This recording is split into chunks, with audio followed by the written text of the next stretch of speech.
পল্লী বাংলার পথে প্রান্তরে এখনো পর্যন্ত ছড়িয়ে ছিটিয়ে রয়েছে প্রাচীন ভগ্নপ্রায় মন্দিররাজি। আর একদা সুসজ্জিত সেই সব মন্দিরের গায়ে অবশিষ্ট রয়েছে খুবই সামান্য অথচ অসামান্য পোড়ামাটির শিল্প সুষমা। এমন পুরাকীর্তির সংখ্যা হাতে গুণে শেষ করা যায় না।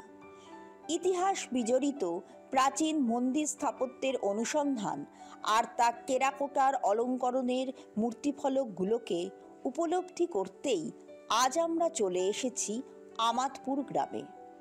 পূর্ব বর্ধমান জেলার মেমারি থানার অন্তর্গত এই গ্রামের বুড়ো শিবতলায় রয়েছে প্রাচীন এক শিব মন্দির, যা বুড়ো শিবের মন্দির নামে পরিচিত। শতাধিক বছরের প্রাচীন এই মন্দিরটি আটচালা রীতিতে নির্মিত। ভূমিতলের প্রায় লাগোয়া শিব মন্দিরটি দক্ষিণমুখী, এক দুয়ারি। চারদিকে প্রদক্ষিণ পথ আছে।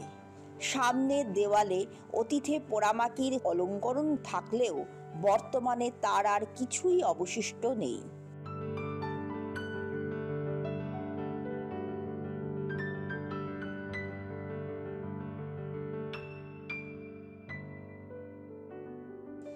দুটি সহস্রদল পদ্ম আর একটি কলস দণ্ডের চিত্র আবছা বোঝা যায়।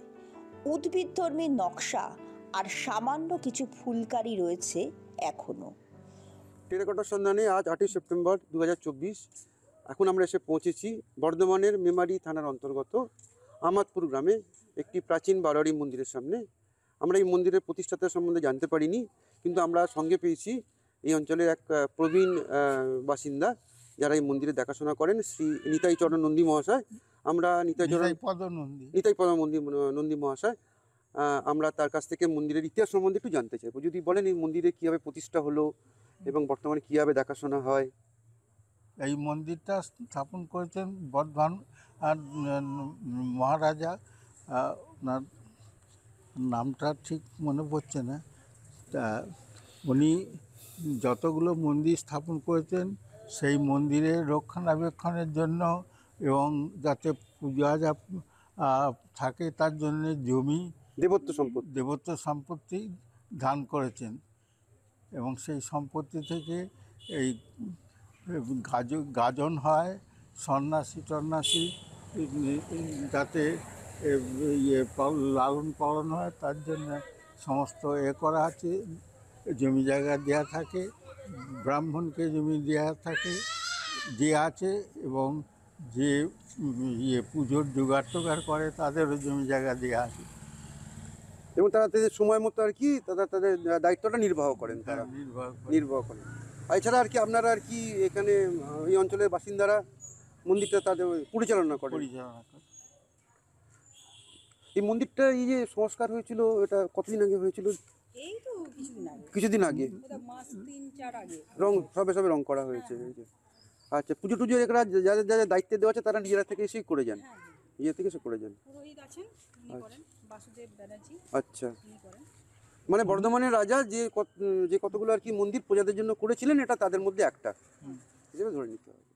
মন্দিরের ভিত্তিভূমি সংলগ্ন ফলকগুলোতে থাকা উদ্ভিদধর্মী চিত্রগুলো বর্তমানে একেবারে মলিন হয়ে গেছে। জানা গেল বর্ধমানের মহারাজা বিজয়চাঁদ মহাতাব এই মন্দিরটি প্রতিষ্ঠা করেছিলেন। তবে বর্তমানে স্থানীয় মানুষজনদের তত্ত্বাবধানেই রয়েছে এই মন্দিরটি। গঠনগত দিক থেকে মোটামুটি ভালো অবস্থায় থাকলেও প্রায় 150 বছরের প্রাচীন এই মন্দিরের পোড়ামাটির অলঙ্করণগুলো বর্তমানে একেবারেই ক্ষয় হয়ে গেছে। মন্দির দর্শন শেষে আমরা আবার এগিয়ে চললাম পরবর্তী গন্তব্যের উদ্দেশ্যে।